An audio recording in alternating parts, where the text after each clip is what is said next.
माझा पंचायतरावाजी जे होता त्या पंचायतरावाजी सगळा मुलगी स्वतः आली होती. त्यांनी वाचनही केलं होतं. आणखी अनेक लोक होते. पण तिथं त्यांनी राजकारण आणलेलं नाही आणि आम्ही आणू इच्छित नाही. आमच्या शुभेच्छा आहेत. देशासाठी त्यांना काय करायचं असेल तर योग्य करावं एवढीच अपेल. आता मी थांबलो नाही तर मला बघायचा नैतिक अधिकार नाही. माझा 85 झाले. असं आहे. तुम्ही म्हणता ते मी वाचलं होतं. त्याच्यावर आता काही लोकांनी खुलासा केला आणि तो खुलासा असा आहे की आम्ही असं बोललोच नव्हतो. आम्ही अशी चर्चाच केली.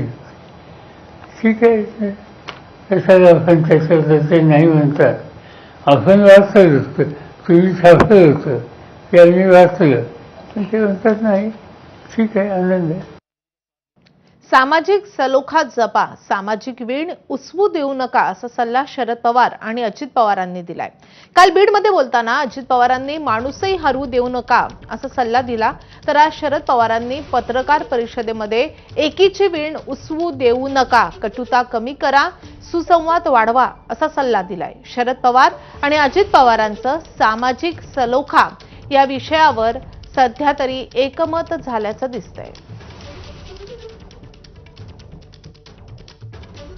कशा करता समाजामध्ये ते निर्माण करतात. अरे आपण सगळे माणूस आहेत. माणुसकी दाखवा. शेवटी आमच्या राज्याला, महायुती सरकारला सर्व जाती धर्माला न्याय द्यायचा. आम्ही जातीचं पातीचं नात्याचं गोत्याचं राजकारण करायला आलेलो नाहीये. आम्ही समाजाचं भलं करायला आलेलो नाही. देशाचे पंतप्रधान आमच्या पाठीशी आहे. केंद्र सरकार आमच्या पाठीशी आहे. राज्याचे मुख्यमंत्री सतत त्या ठिकाणी काम करतायत. कुठल्याही विकास कामाच्या बद्दल कुणी जर अडथळा आणला तर अधिकाऱ्यांना सांगतात इथं राजकारण करायचं नाही, इथं समाजाचं हित बघायचं आहे. ह्या पद्धतीनं काम चाललंय.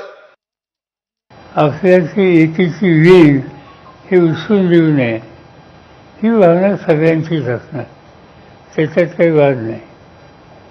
मग ते करायचं असेल तर कटुता कमी झाली पाहिजे आणि सुसंवाद साधला पाहिजे. म्हणजे भुजबळ असतील, मुख्यमंत्री असतील, त्यांनी कमिटीचे प्रमुख असतील, त्या सगळ्यांशी सुसंवाद साधून एक सामंजस्य महाराष्ट्रात कसं राहील त्याची काळजी घ्यायची गरज आहे.